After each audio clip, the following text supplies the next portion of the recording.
Close your eyes for a second. Listen. What do you hear in the South African night? The distant bark of a dog? The rustle of leaves? Now listen deeper. Beneath that there's another soundtrack playing in homes from the Karoo to the Midlands. It's the metallic click of a lock checked for the third time. It's the low, constant buzz of an electric fence. It's the deafening drum of a heartbeat in your own ears, then the sudden, crunching impact of someone landing in the yard outside. This is the real night music for thousands of South Africans, a lullaby of pure dread. And right now, politicians in Cape Town are quietly drafting a new law, a piece of paper that aims to silence the one sound that brings any comfort in that terrifying quiet, the sound of you, standing in your own hallway, able to say, "Not here, not tonight." They want to take that right from you. They want to leave you with nothing but the silence and the hope that the footsteps outside are just the wind. But my friends, this is not about safety. This is about surrender. And by the time you understand their full plan, it may already be too late. South Africans, what I'm about to share with you isn't conspiracy. It's a connection of dots laid out in official documents, parliamentary answers, and the bleeding reality of this country. The Firearms Control Amendment Bill is being sold to you as a remedy for our country's violent sickness.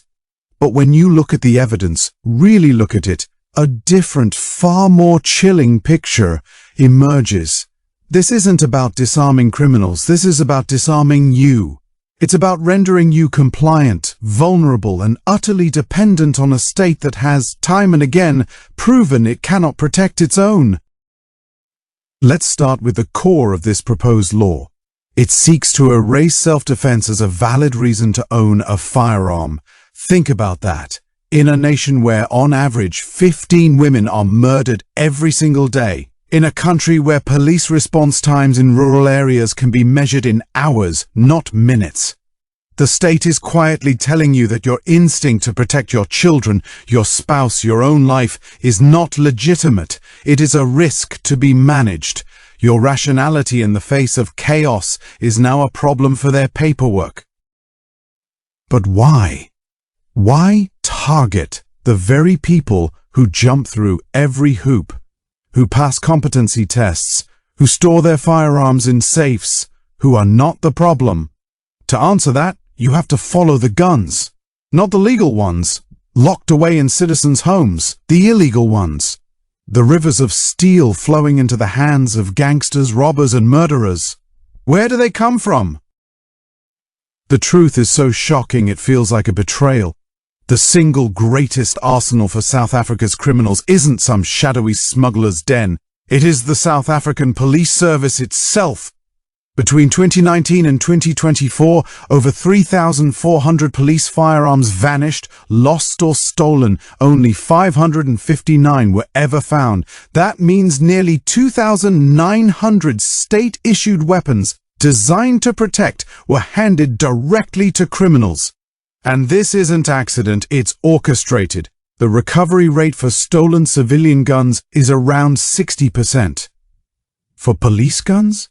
A pathetic 16%.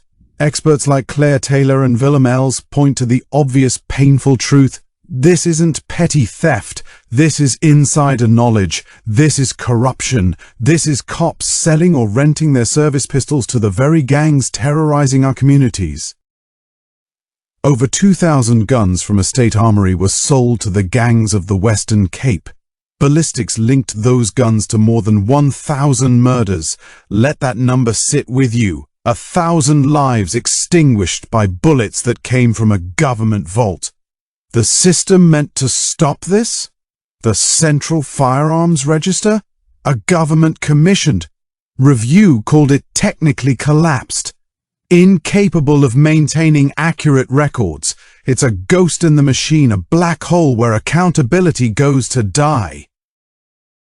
So here is the devastating equation. The state's own house is on fire, its own warehouses are being looted by criminals in uniform, and its inventory system is a pile of ash. And its grand solution? To come to your house and demand you hand over your fire extinguisher. They call it control. But for whom? For the woman on a farm in KwaZulu-Natal who heard the story of Bernadette Hall, who survived an attack that killed her husband. For her, this law isn't control. It's a death sentence. It's the final confirmation of a whispered fear that has grown in the hearts of many, that they are on their own, that the social contract is broken. As one social media post from gun owners put it, law-abiding tax-paying South Africans are basically on their own. And this is where the agenda tightens its grip. This feeling of abandonment doesn't exist in a vacuum. It exists alongside another fierce political current, land reform. The Expropriation Act, allowing for land to be taken without compensation, hangs over the farming community like a spectre when you feel your livelihood is threatened.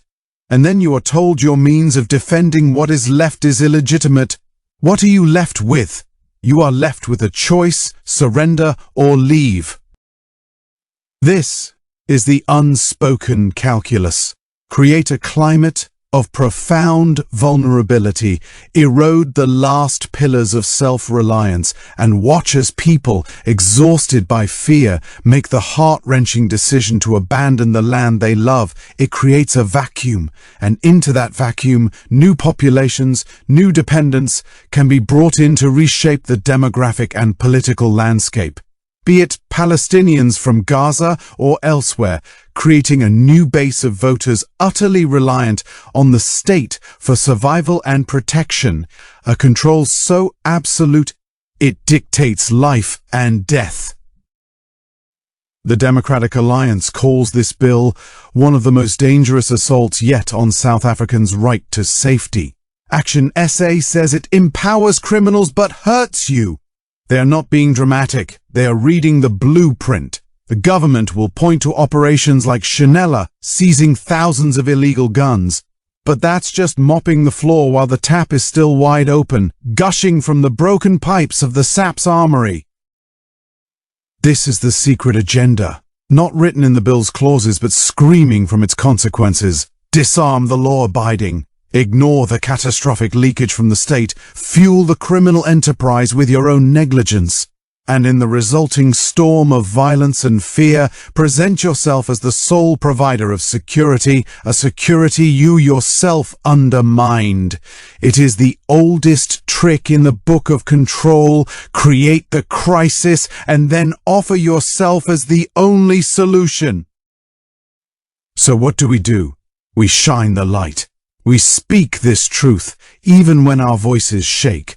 We look at the farmer checking his lock at 3 a.m., at the widow who knows the police won't arrive in time, at every South African who just wants to sleep without fear, and we say, we see you. Your fear is not a political tool. Your right to defend your life is sacred. This is our line in the sand. If this truth resonates with you, if it stirs something in your spirit, then you cannot be a silent witness. Your voice is your power. Like this video, it tells the algorithm that South Africans demand this conversation. Subscribe to this channel. We are building a community of courage, not fear. Share this report. Send it to your family, your friends, that colleague who's on the fence. Let's break the echo chamber of official narratives. And if you can, consider supporting this work directly.